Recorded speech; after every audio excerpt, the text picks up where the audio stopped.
Good morning, everyone. Welcome to American Scousers Morning Coffee or Tea with American Scouser on a Monday morning where Grumpy is in full force and outing because it's Monday. Otherwise, yet another ridiculously good weekend. By the way, I see Twitter is down. So maybe Elon did too many cuts himself, and they can't get the thing running over there. So we were afraid that it was an internet issue before we went live. But um, I was talking about this in the watch along that we have probably sat here on a Monday morning at least like 6, 7 times it feels like and said, "What a great weekend that was!" Like we won and they lost points. It wasn't just like, "Oh, we won a tough game." So we gained 2 more points on this. Is this thing done? Or we drew and they lost, Or that, yeah. or we didn't play and they didn't win, right? I mean, it's just been any combination of scenarios have resulted in us coming on here, and Grumpy's just here as a formality because that's the shtick, right? But really, it's 60 degrees out. We're 15 points clear. Everything is just, it's over. It's done. We've done it. We've won the league. It's good. Focus is on tomorrow, obviously, with PSG.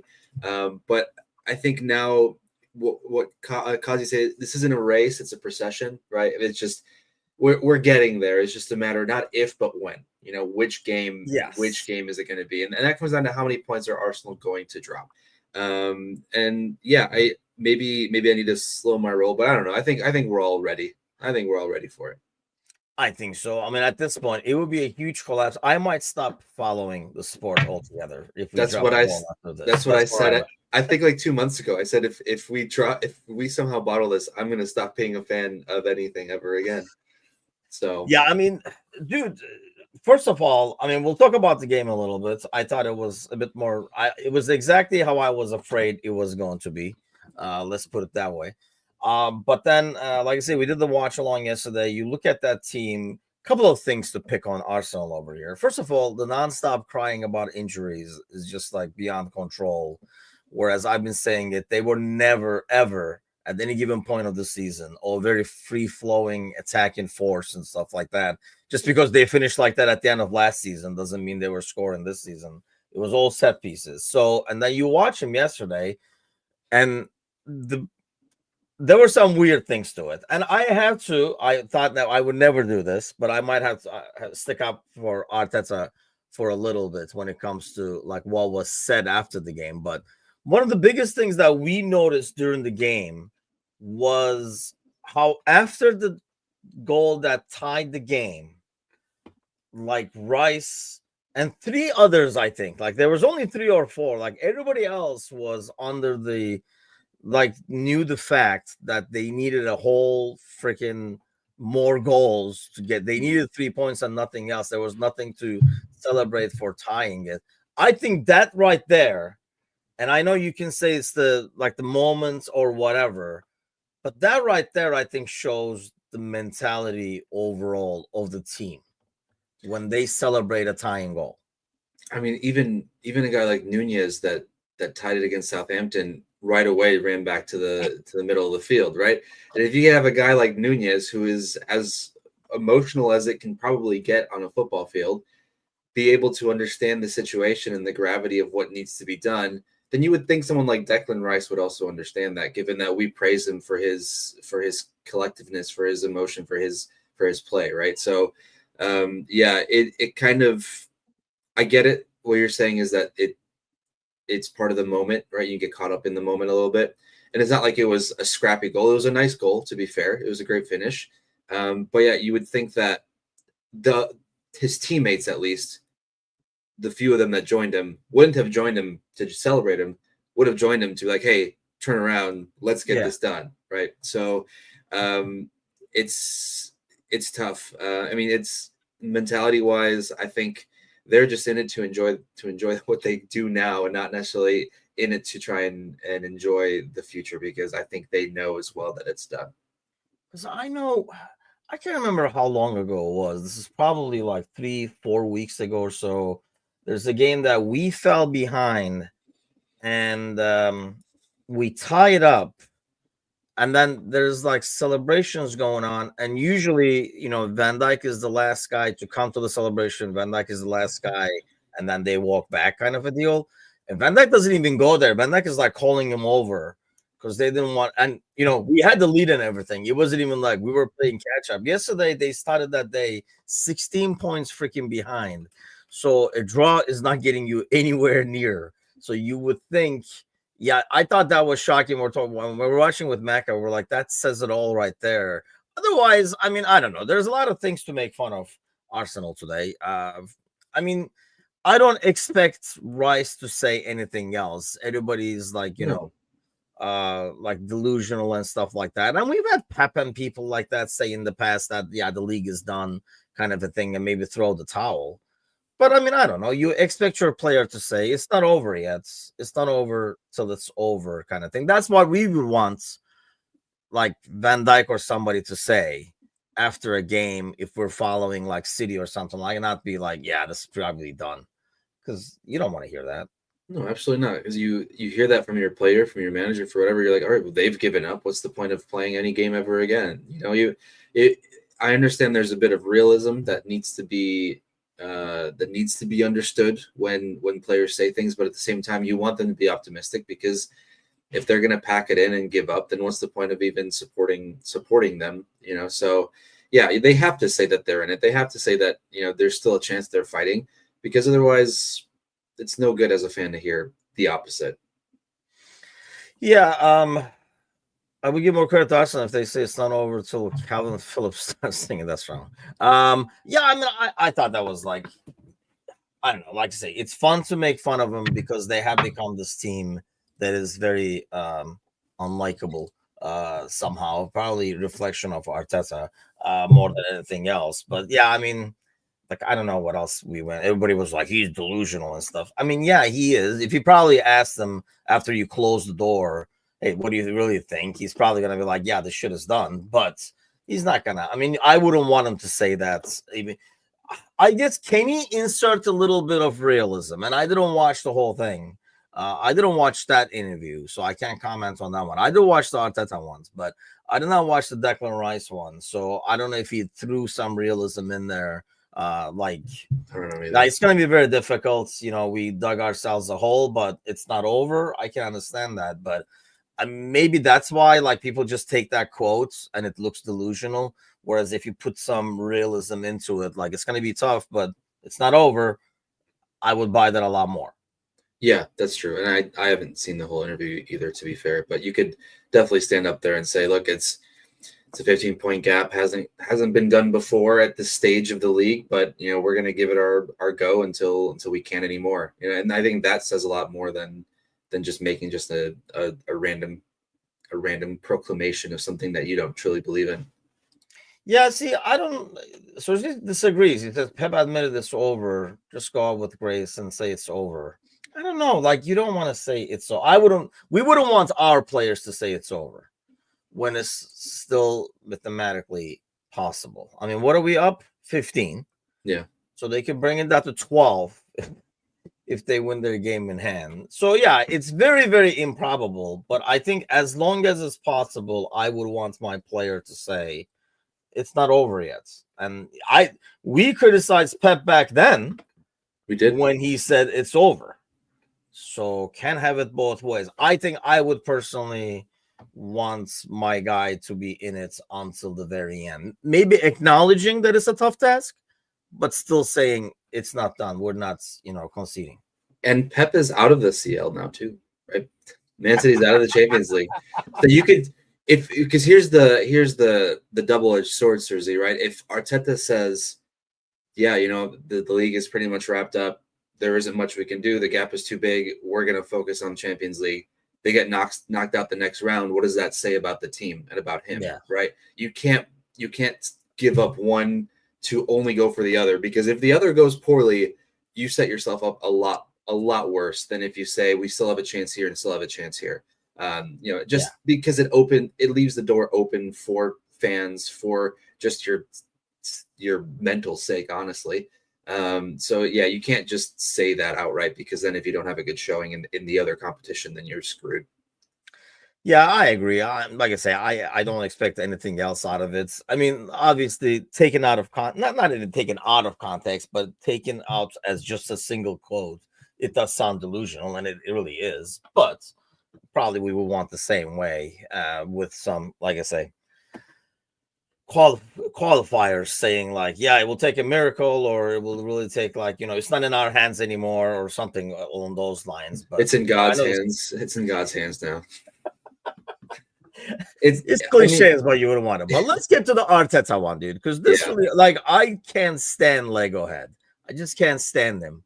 But even this, I had some sympathy for him. First of all, I did not know this because the interviews they do post match where it looks like they got cornered into a billboards and like with all the logos behind them and they answer the questions. First of all, I did not know there's two separate interviews there. I thought it was only one. Like they did that and then they did the post match. So I watched. First of all, they're back to back. Not only that, there was one with Premier League, and there was one with Sky Sports. So they're back to back, asking him the same exact questions. Because of course the headline was like he storms off and stuff. I would storm off. I would have stormed off a lot earlier. I thought there's a lot more patience, thicker skin than I do, I guess. So they're asking him these questions. And what I couldn't stand was, I guess Rice complained about, and I'll be honest, when we were watching the game, we didn't notice it either, that the wall was too far behind or something like that for the free kick. It was like 11.2 instead of 10 and stuff. And but they were almost trying Arteta to say it and complain about it. Like asked him 2-3 times. And when he didn't like bite and go with it and criticize that, because he said, I don't know. I didn't know it. I didn't see it. So it wasn't that clear, obviously, that they were that far back. Because, like I say, we were watching, we didn't say it. But what got to me is like, because Arteta wasn't falling for it, like they wanted to get that quote for him. They wanted him to say the wall was too far behind. So then they can go out, kind of like what he did with the ball in the fucking Carabao Cup and stuff like that. And then when they couldn't get it, it was like the guy who was interviewing, like you can literally see him getting frustrated. And that's when they started like throwing different punches. Is the league over yet and stuff like that? And then he was like, yeah, I'm done with this bullshit. Because I would not, I didn't blame him, because like I say, I would have walked out a lot earlier when they kept kind of harping on trying to get him to say something that he didn't want to say.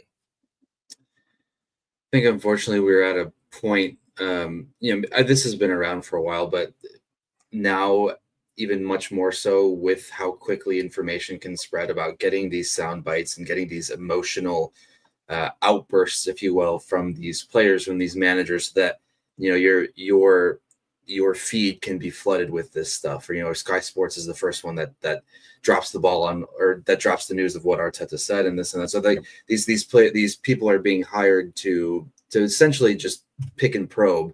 And I understand there is a level of maturity that you want from your manager. Right? Part of their job is answering questions before and after matches. That's just it's always been part of the job. It's not something that is avoidable. So you need to have a level of maturity to be able to take care of that. But at the same time, if you're going to be asking the same silly questions over and over again after a match like this too, where obviously they knew what they needed to get out of it and they knew what they didn't get out of it. So there's not much more that you can get out of it by asking the same things. And I think it all started with them asking him about, a striker in January. Like it's March 10th, it's yesterday, March 9th. Why are we talking about something that you don't have control over? Even as a manager, we know this. As a manager, you don't get full control over transfers anyway. It goes through the whole entire board, the whole entire club. You don't have one person in charge of everything. I guess it depends sometimes, but it's one of those things where, especially if we're in March, we can't have questions about January. What's the point? There's no point. And I understand the anger and the frustration, because I think that's what set it off, because it was a silly question to begin with. Yeah, and then he answered that, and he was walking away, and he was like, one more, and it was like, okay, like, yeah, I'm done. And then your next question is like, how about the title race? It's just like, like, get the fuck out of here. And then he just like walked away. And of course, I mean, hell, the only reason I don't go around watching Arteta press conferences, but I saw the title saying Arteta storms off the press conference. I was like, oh, so like clicked on it. Well, pressed on it, I should say, because we were watching it on TV. And then I see that, and I was like, yeah, I walk out too. First of all, like I say, I did not know there were two separate interviews back to back, literally asking the same exact questions. So he's just rewording the same answers and stuff. But yeah, they were trying to get him to say something. I'm assuming they're trying to get something like, yes, I wanted a striker and stuff like that. And I understand the journalism thing. You're trying to get something and stuff. But, and then to turn around and like make it look like he's the bad guy in this situation is, I don't know. I just find the media is so disgusting. Like sports media, how they handle players and how they handle and stuff, how they flip back and forth depending on how things are going within like freaking like three days, 5 days and stuff like that. I just don't blame any player or manager for, because they know. I mean, if I'm getting aggravated watching from outside, I can only imagine being the, getting the brunt of it at the end as a player or as a manager. I wouldn't even talk to any of these guys, to be honest with you. And it's probably not good for your career or whatever, because that's when they really start slamming you. But I mean, it's just like a disgusting breeds of journalism, it feels like, because they are there to get a quote, not to get an answer. They're there to basically just get a quote out of you. It's like when you lose your phone or misplace your phone, and you just have people going, well, did you try calling it? Well, is it in the last place that you may have looked? Well, yeah, if it was in the last place I may have looked, I wouldn't have looked further because I would have found it. Those little silly things that just add up. Yeah, like I said, I don't blame him for.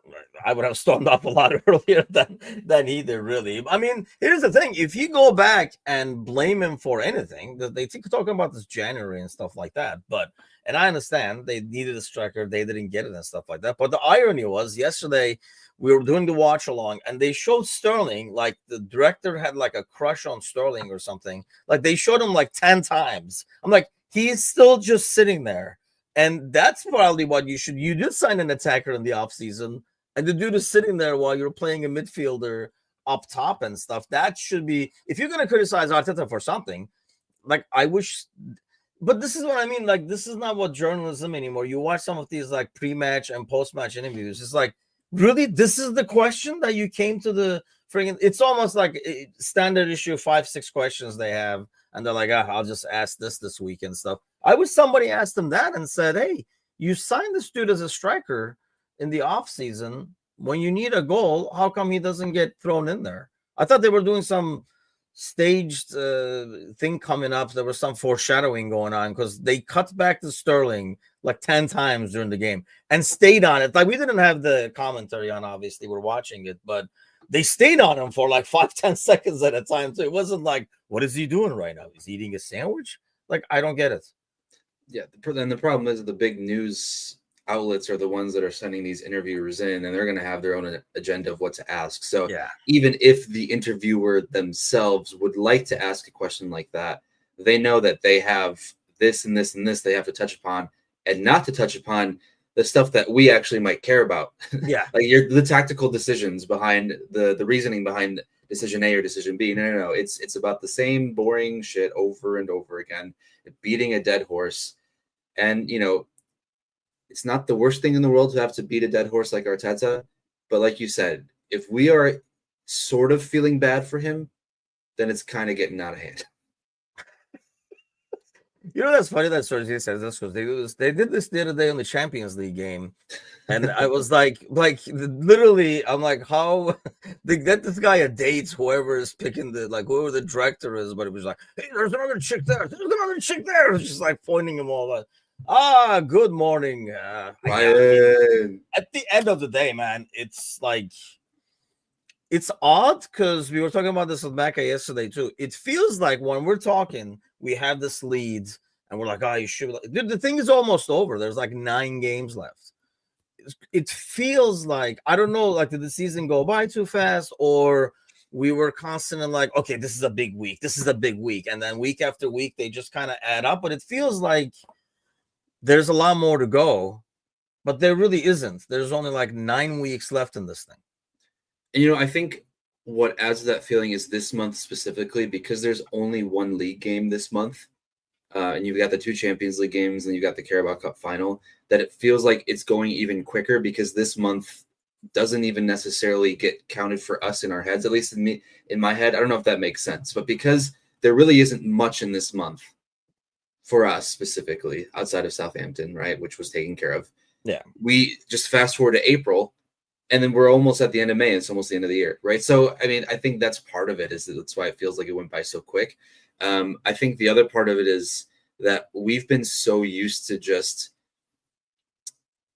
kind of getting by the skin of our teeth and having this nervous anxiety with each and every week because of City, just because of that shadow that looms over you. Sometimes it's in front of you, but sometimes it's behind you. There isn't a shadow this year. It feels like the farther we go, the more light we're seeing, and everything is just going quicker. So I think that's part of it. It's just there's not that weird anxiousness around. But why does it feel different than the COVID season? Because it was the same thing. We'd like ran away with it even earlier, even though it's later and we're running away with it. It's not this. I don't know why. Like I was like, oh, we're flying. And I felt like this during the COVID season, to be honest. Like especially after that United win. I mean, it was done. I think it was done. It was done, but it's just like the current feeling I have is like it all. Like I mean, you kind of keep reminding yourself, but if you didn't think about it, it feels like. I don't know, there's a lot more games to go, but there really isn't. It feels like there's like another like 12, 15 games to go, and there's only like 9 left. I mean, They have 10 left, we have 9 left, and it's like, and I don't even know if they're going to win their game in hand. It just does not look like a team, and we'll see, what happens. I mean, the advantage they have, I guess, is they're pretty much through in the Champions League, but obviously that's tomorrow, so we'll talk a little bit about that. Let me ask you this. Mm-hmm. If I gave you the League Cup win, would you be okay with getting eliminated from the Champions League tomorrow? I'm like, you get eliminated tomorrow, but you win the League Cup. Are you taking that? Is the opposite available? You advance, but you lose the League Cup final. Yeah. You would prefer that. That was that's the opposite. Which one are you picking? It's a good question. No, screw it. Screw that. I'll take the League Cup final. I'll take the win there. I'll take the double with the league and the League Cup. If I have one or the other, and I can't have all three, because there's no guarantee that if we go past PSG that we keep moving on. Because there's no guarantee there, I will take the League Cup and the Premier League. But I want to make sure it's clear that I prefer the Champions League over the League Cup before I start hearing some bullshit from people like this, like that, putting words in my mouth that never were there. I'm saying I would much prefer the Champions League, but if you're talking about guarantees, I will take the guarantee of the League Cup final. Guarantees. I mean, obviously, this is the final, so that's a guarantee. Whereas this is not a guarantee. You go to the next round, you're gonna probably get Villa as things stand right now, and then So, are you taking that? Is more, and then you probably get to Madrid. You're gonna get Madrid or Arsenal in the one after that, and then obviously the final. So there's long way to go on that one. Whereas I'm giving you a trophy in your hands right now. I mean, yes, I would rather win the Champions League over the League Cup as well, but I think we win both games, to be fair. Really optimistic about tomorrow. I am, even though I was going to come in here saying, hey guys, remember we got trashed 5-2 at home against Real Madrid? Remember when we lost against Atletico Madrid at home? Just because it's at Anfield doesn't necessarily mean that we're through. That's what I was going to come in and say. And now I'm like, yeah, screw that.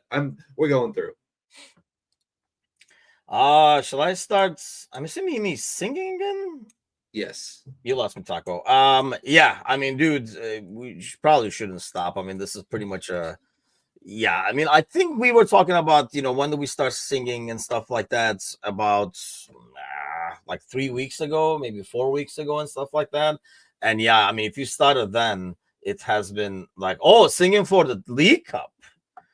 I don't know, because I feel like, I mean, Gordon is out, right? I don't know if Isak is in or not, but yeah, I mean, I think I hate to say it, but I do want all three, but I do want at least a double out of the season. It would feel, because it maybe felt like we won the league for a while now, that I just one trophy would almost be a disappointment because it feels like this has been in the bag for a while. Does that sound fair?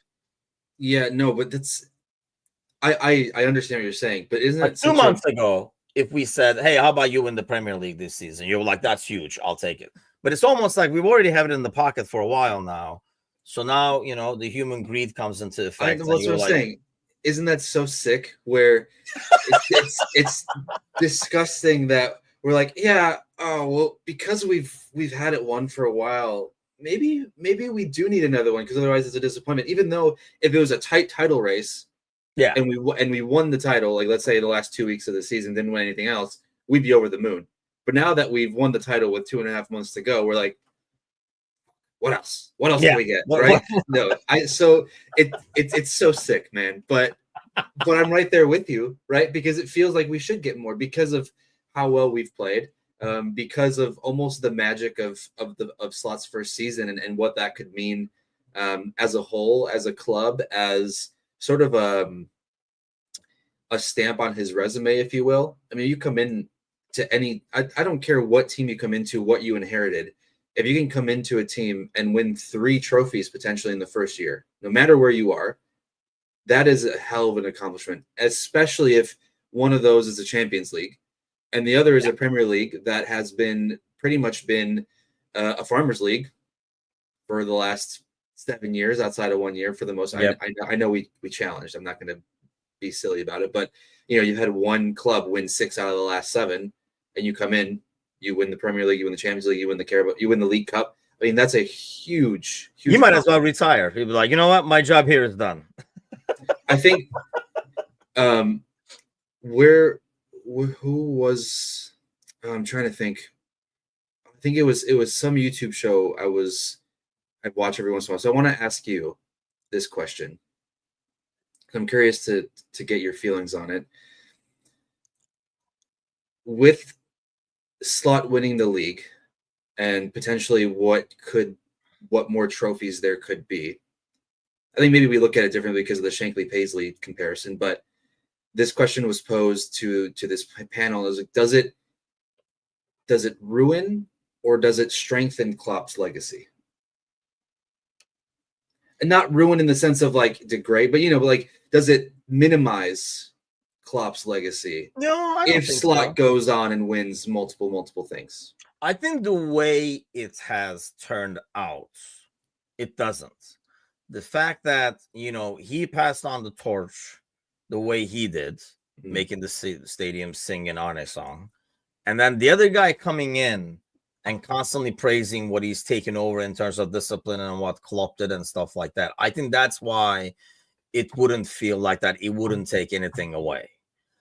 So yeah, I would say no to that. The only thing, by the way, it's funny that you mentioned that, is really getting to me is people still talking about Klopp so much and like what he is doing and stuff like that. And he's going to be at the parade or he's going to come to the game and stuff like that.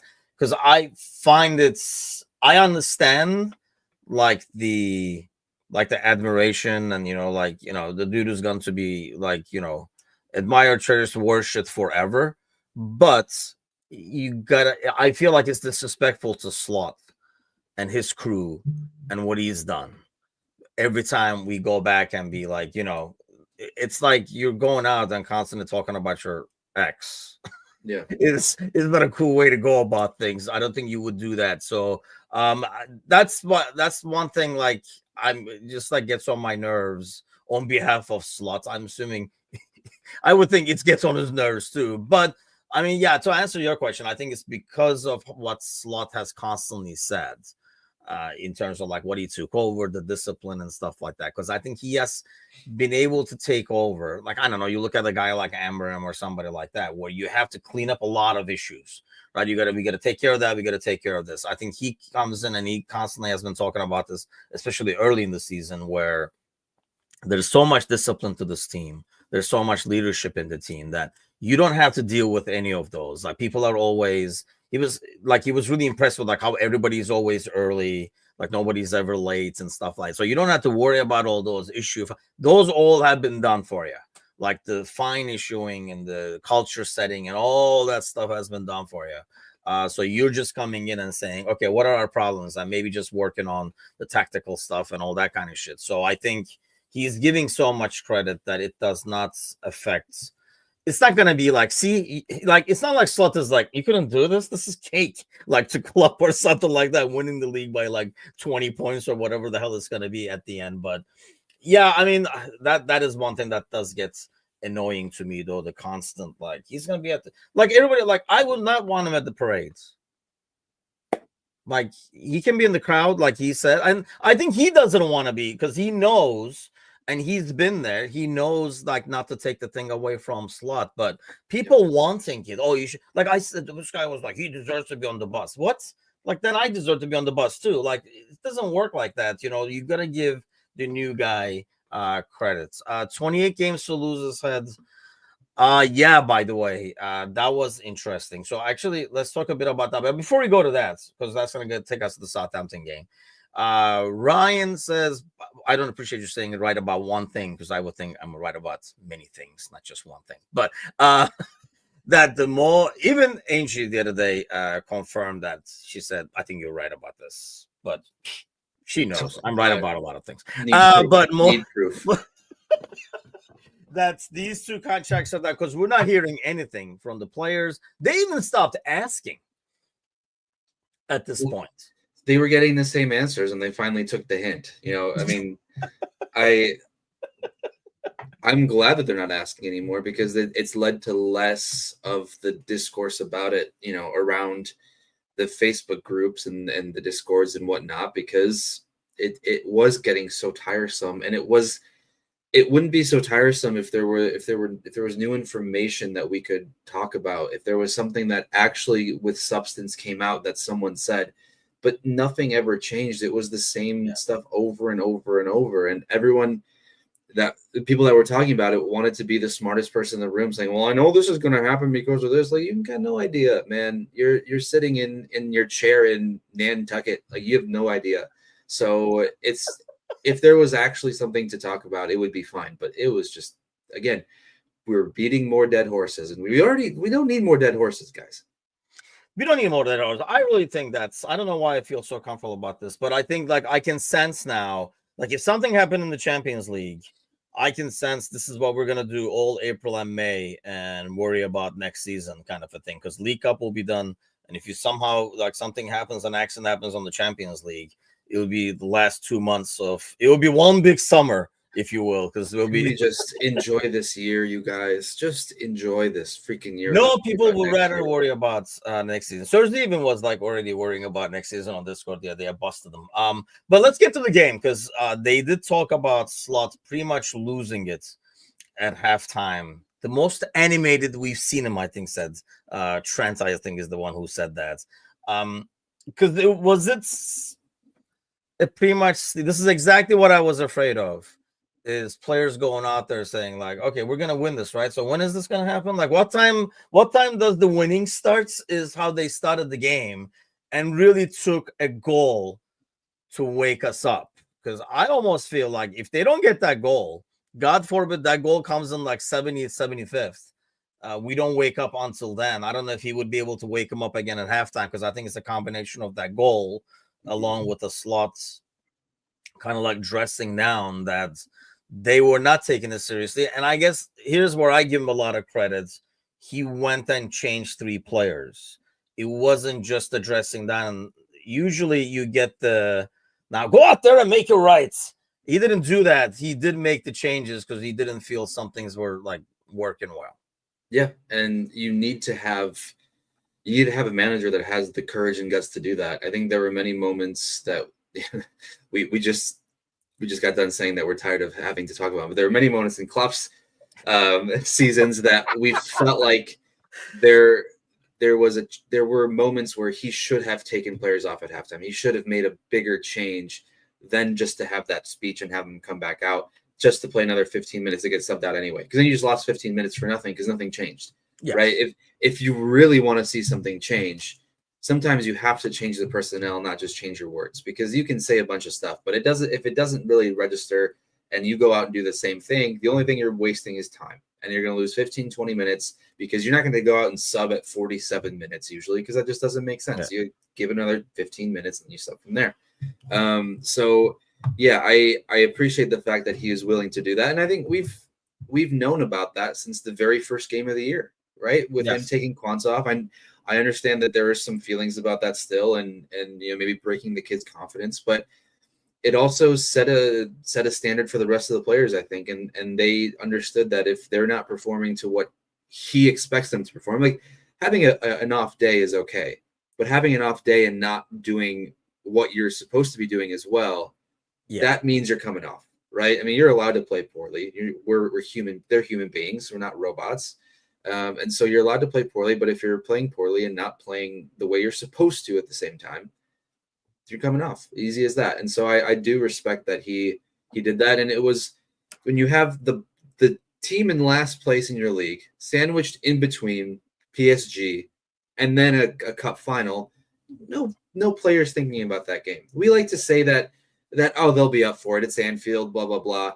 No, I mean, I challenge anyone who's ever been part of any team that if you are playing and you see on your schedule that you're playing the worst team in your league, and then next week you're playing the best team from another league, you are not caring about that game you're playing right now, even if it's at home. Yeah, and it looked like it. They were looking. I mean, normally this would be a tricky one, right? And especially now you had the point lead too. So not only that, like it wasn't. I think I was asking Kazi, like, what would be the worst case scenario? Like if they didn't even win this. I mean, we saw it, obviously. I really think if they didn't win this, Arsenal probably has like a glimmer of hope. Maybe they go better against United if they have the capability or whatever. But even if they did, what would be the worst case scenario? I think there's that relaxation on top of it. One thing I like about the subbing at halftime, I guess, is it also acknowledges that some things have to change. I think when you don't change anything and you send the guys out there, and you can do that once or twice, right? You can be like, go out there and make it right. Because I got it right. You guys are not doing what I said. That's why it's not working out there. Whereas I think when you're making some subs, you're also a little bit saying, I didn't get it right either, but you guys are not doing your part either, kind of a deal. So you're kind of like sharing the blame. But I mean, the substitutions he did, and I don't know if some of them were like he was already thinking of doing it anyway to like even out the rest and stuff like that. But it goes back to when we play home, and especially if we're going to have the ball a lot, McAllister is like the most important piece in that midfield. We've had this discussion before. I think that clip actually went like all over the place, had a lot of views, a lot of comments and stuff like that. Us talking about on the Monday night show, who is the most important midfielder out of the three. And the boys were saying Szoboszlai, I was saying McAllister. I think looking back now, I think if we're home playing against a low block, it's McAllister. If we're playing away or if we're playing a tougher opposition where we're going to need a lot more running and ball winning, then it's Szoboszlai. But the moment McAllister came in, you could see the entire game changed. It just, midfield gets so much better directed when he's in there. Isn't it so nice to have both of them, though? Well, yeah, obviously, but I'm just saying, isn't it great, you guys? Isn't it great that we have this midfield that we absolutely love now? And for years, a lot of fans were always complaining about our midfield, even though they were the perfect engine for what was needed. Yeah. And then now you have this different kind of engine. Obviously, maybe you want another piece to be able to rotate in there, but it's great to see the transformation of one engine to another engine, just to see kind of the best of the abilities of all these guys, of what they can really bring to the field, right? I think the big and like I harp on Trent all the time. I almost like felt bad for Trent in the first half because he looks like he's the one losing the ball all the time. But I think without McAllister in there, it feels like the entire creativity has to come from Trent, because nobody else. We look a lot like Arsenal does. Without, if you took Trent out and McAllister out, we become very Arsenal-ish. A lot of ways, sideways passing, but you can't like penetrate the low block kind of thing. So Trent is the only guy that was like trying in between the lines or trying to thread the things in and stuff like that. And I think, obviously, if you're trying passes that are a bit more trickier, you are going to lose the ball. You're not going to make the back passes. I think it helps Trent a lot more when Mac is in there as well, because now there are two guys you have to watch for doing that. And I really think McAllister is a lot more effective doing that because he doesn't have to worry as much about, the run behind them and stuff like that Trent does. But yeah, that was like huge. But ultimately, I mean, it is exactly what it looked like, right? It was a team that went out there thinking it's going to be a walk in the park, and they poked the bear, and then they came out and be like, okay, what are we doing here? Slap him around a little bit. I mean, it looked like if you wanted to score 5, if he said, I need 5, we would have scored 5 the second half. Yeah, and that's in a long year with many fixtures. You're going to have games like this, and the most important thing is to have that response. And at the end of the day, the end of the game, say we still won the game. That's going to be the most important. You're going to have off days, you're going to have rough games, but you can still come out and finish the way you did. That's going to be the most important, right? It's starting is important. We obviously we know to a football match you have to have a good start, but you have to have an even better finish sometimes. And if you don't have a good start, you get a better finish. And it's one of those things where you have to appreciate that they were able to get through it, and you move on. And we're one day closer to number 20. Yes, that's huge. United fans can't stand. That's like probably the thing that hurts them the most. Really, is the fact. I think those are the fans that are hurting even more than Arsenal fans right now, just because that's about to slip and we're about to tie it, kind of a deal. But Nunez, let's talk a little bit about that, because it was good to have him at least, have another game where he makes an impact in the second half. And this one, not off the bench and stuff, but obviously it was a huge topic of discussion on Discord. And actually, let me throw that invites in the chat as well, because if you're not in our Discord, especially on game days, you're really losing out on a lot of comedy and infighting. But what do you make of it? Because I think you were probably at work because you were very quiet. Yeah, there were 300 messages I had to catch up on in like a half-minute span. I can't. I had to read everything after work because I couldn't read. I couldn't catch up. I couldn't. It was going too fast. Part of me, I'm sitting there thinking, are these guys even watching the game? They're messaging so much back and forth. What the fuck is going on? But I went back and read the entire thread after work, and then I caught up. Really, kudos to you. When I see that many numbers, man. I mean, that's the thing with Discord. I think a lot of people. I mean, kudos to you for going back and reading. I mean, I'm in a couple of these new servers now. I mean, there's no way. So you got to treat it like a pub, like a virtual pub. You don't go to the pub and be like, okay, tell me everything that was talked about when I wasn't here. You just jump into whatever conversation. But so, what did you make out of that? That had to take you like at least an hour. You're gonna put in a shift to read those. It was like 20-25 minutes. Yeah.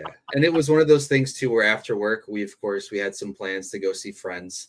So we went to a friend's to go have dinner, and then we didn't get back to like 11:30 at night. So I was reading that as my bedtime story pretty much.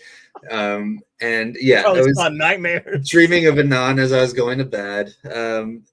What do I make of Nunez? Oh man, that's a great question. I think that's a word very well said by Taco there. Yeah, I think it's a little bit of both, right? I think that's very well said. He is. He has the gift of the physical body that he is, right? With how strong he is, how quick he is. He has the gift of being able to play in a time in the world where you were able to get scouted and found and for the raw talent that you could be, right? Not as a finished product, and you have that ability. But the problem is that we're sitting here 3 years later talking about the raw ability. And if he will, once that's taken care of, he can get up to that next level. But sorry, I just saw that comment. I disagree with that 1000%. That's just rude. Nunez would be good. No, he's not that bad. No, come on. You can't go from he's obviously a pro player, he's not a prem player, and say he would be good for MLS. I mean, that's kind of he'd be good in a league like Serie A. He'd be good in the Italian league, right? So where I stand with Nunez, I think only because I do believe this is his last couple months at the club. I will try and support him as much as possible. I do think that he has some petulant behavior to him, and reading the Discord and seeing the arguments on both sides, like I can kind of see what Anand was saying, that we only criticize him for that, but then blah blah blah. But I don't know. It was a silly thing to do at a silly time. That while I don't think it was a red, No. if the referee felt like it was a red in real time and gave the card, would there have been enough to go back and say no red, it's just the yellow? I don't know for sure. That's the thing I'm not 1,000% certain about. So if in real time it gets called a red, that's a much different conversation that we're having. Even worse conversation. I don't think Anand would even be able to defend that, even though it might not have. They even checked because, like, you know, I mean, yeah, I mean, it was just a bad. It's a late tackle, but it wasn't like, you know, he didn't slide in or anything like that. It was just a late tackle. You compare that to Lewis Skelly's red. Which one was worse? Which one? Well, you know which one. The one against Wolves. Yeah, I guess. I mean, because you have the intent of him just swinging his leg through a guy. Van Dijk got a red for that against Isak last year. Right? But this guy's not going anywhere. He's like a midfield. You know what I mean? It was more like this was clearly a frustration foul. Yes. And it was a hard foul after the ball is gone. Really stupid. Like really stupid and immature. And I think that's what gets to me. And that's what I'm saying. I think what got to me more than that is I can understand the player being frustrated. What really got me going in the chat was that's by Anand being considered passion. Because that's not passion. Passion would be tracking that bastard down all the way or whatever. Like, you know, like keep putting in it. Like, you want to see passion, somebody playing with it, watch Diaz. Yeah. Because he does. You may like him, you may not like him, whatever he does, you know, like his weaknesses, whatever. But you want to see somebody playing with passion and like a lot of like hearts and maybe like sometimes over the top or whatever. But that's a guy like Diaz. That's it. Whereas this one is like he reminds me of a guy who was like really good in U8 because he was like bigger and faster than everybody. He was scoring all the goals. They bumped him up and now he can't do shit. So he's getting all frustrated. And I can understand that when he first came to the Premier League. And you can say it's an adjustment and stuff like that. But it's been like 3 freaking seasons and it's not changing. And his immaturity and what he does. And this is not a guy that's I'm trying to think now, but if Gravenberg did something like this, right? Or Szoboszlai did something like this, we might be like, man, he really lost his head and stuff. This guy has lost his head and has gotten reds in the past. So this is not your first offense. And I think that's why it gets more, I criticize it more because it's not your first offense. Everybody can lose their heads. I find it like the hardest to like, because I normally play with so much emotion, negative and positive at the same time, that I find it hard to judge. So I can understand, but when you have a track record of this, and yeah, what if it sees the red card? I know it's Southampton, it's not a big deal. I guarantee you we could have come out the second half and play with 10 men and still win probably. But like just the overall, like the petulance, spoiled brat behavior that I cannot get behind, for one. And then two, like people considering that's what kills me. Like people watch him sprint to the goalie and be like, oh, he's a great presser. No, he's not. He's taking all the fucking wrong angles that you can take during pressing and stuff. It almost feels like he plays for the untrained eye. He does it for the untrained eye, and that's it. Like, you know, like the parents on the sideline that don't know the game is who he plays for and not actually the coach who's coaching the game. So, Anand could be listening, man. That's really me. Anand is just a parent on the sideline, baby. Anand is really struggling with Ramadan. To be fair, he was like, you know, he was telling me, we're talking afterwards, and he's like, yeah, he's not getting a lot of sleep and stuff. Ramadan is really getting to him. So I think it's one of those things where maybe, you know, to an extent he's playing for himself in some of these times. Maybe part of it he knows is that he's sort of on his way out and he's playing for himself more than he is playing for everyone else. And so the frustration that we've seen is frustration that he has because he does have the emotional immaturity. And when you compound that with frustration of maybe game time, of maybe what people are saying about you, then it builds up and then you react that way. But like you said, he has a history of it, which is why I'm saying that, you know, because of that, sometimes for better or for worse, referees take that into account. Yes. If you have a guy who has a history of putting in a bad tackle and he does something like that, you might not give him the benefit of the doubt. You go, all right, this is just Nunez. I mean, I think there's malicious intent in this. This is I mean, I do think he got the ball first. I'll have to rewatch it, but I think he did he? I thought it was ball was way gone. I don't know. Maybe I'm just trying to I pretend. thought ball was way gone. Like he's just going to the guy. Like yeah, it's almost like a little like a hip check, like to the thigh kind of thing. But so yeah, I think the Nunez experience has been a roller coaster. It has been every bit of the Agent of Chaos title that we've given him. And I think we will appreciate a little bit less chaos next season if he is to be moved on. I mean, he used to cause the chaos on the pitch. Now it's more like he's causing the chaos in Discord than anything else. It's everywhere. It's spread everywhere. No, I mean, like I say, I said this like a month or so ago.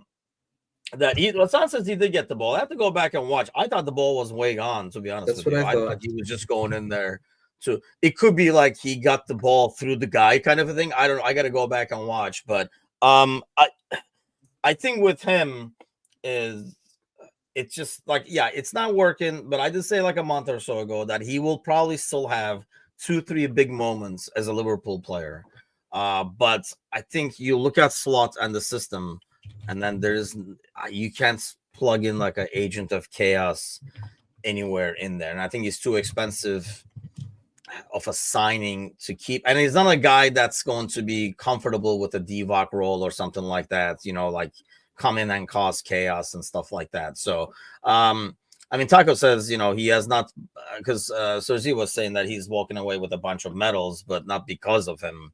And he has contributed, right? Like throughout, you can pick games and say, that was, you're not going to say all Nunez, but as a striker, he made it happen. That's the kind of striker you need to win the 3 points and stuff like that.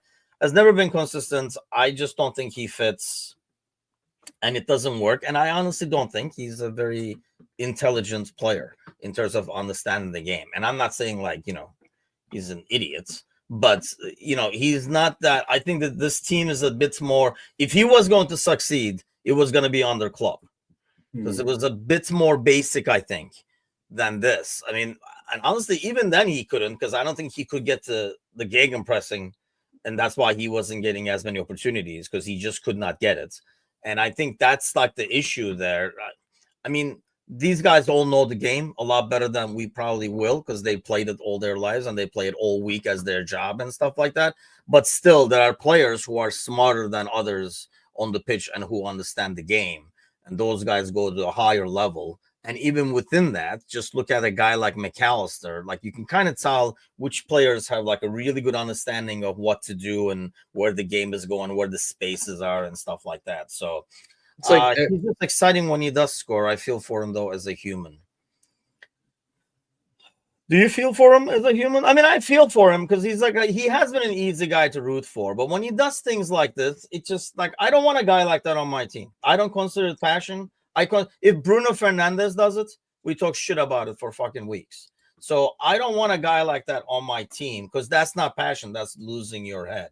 So like I want a guy who's gonna do the dark arts. Like, I'm okay with the Robertson, right? But not that. I'm not going to be able to find it easy to root for a guy like that. I mean, I always ask my brother, how can you possibly root for Bruno Fernandes? Kind of a thing. To me, it's very Bruno-ish.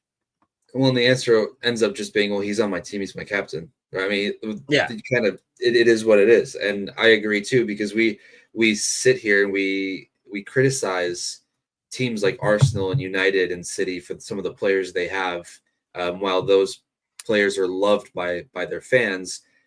But this is a weird case because half the fans seem to be divided on Nunez in the first place. So, and if we're going to try and make our club be one that we can fully respect and enjoy, we don't like to see any of the embellishment. We don't like to see the diving. Like we understand it happens sometimes. Some of our players do it. It's inevitable, but we also appreciate that they don't take it to the lengths that other clubs take it, where it seems like they are just on the floor every 5 seconds. And so we don't want that kind of thing. And I think, like you're saying, it's just it's not right for the system. And, as a human, I think there are moments where it feels where you really want to root for the guy. Yeah. But like you're saying, when you're doing these kinds of things and you're lashing out the way that you're lashing out, it does make it harder. But I can't lie if I'm not going to sit here and say that some of my favorite moments of the last couple of years have been Nunez related, right? You think about the brace against Newcastle. That was probably, I mean, that was the Nunez experience in a nutshell almost, right? That was, yes. It was just an amazing performance, amazing cameo in that 12, 13 minutes, whatever the hell it was. And then you follow it up with just crap. But yeah, it's I want to enjoy the rest of this year as this year, enjoy it with the players that we have, because I know things are going to change. And my favorite thing, I would like to say this, is that it is so exciting that this year is going to go down to be as a very iconic year because of Slot's first year and winning the Premier League title. And we are wearing the kits that everyone hated so much at the beginning. And this is going to be one of those kits that's an icon for a long time because of this season. And I think that there's just fun irony in that. Don't get me started on the kit talk, because these Adidas kits and stuff like that, the conversations that happen just blow. The kit conversations always blow my mind. They're so new and refreshing and amazing. If that had a Nike symbol on it, you would hate it. Yes, exactly. Like you switch it. I think part of it is, I think, especially for the older crowds, Adidas was soccer, right? Like the cleats and everything like that. So when you see the three stripes, there's a lot of like the nostalgic thing comes out. But yeah, like people are like, oh, they're using templates. Really, all three jerseys. I mean, if those are the jerseys, they're literally identical, just different color combinations. And I'm like, what? And it's just, I don't know, it's just taste. So we just got, maybe because I'm not always like, I think I own maybe like 2 home kits. I usually go for the other ones because they're different. Because you can only have so many like red home kits, I feel, unless they're like really unique or something like that. So like this year, I don't have it this year, but now, like you're saying, maybe should go and get that thing. Yeah, right.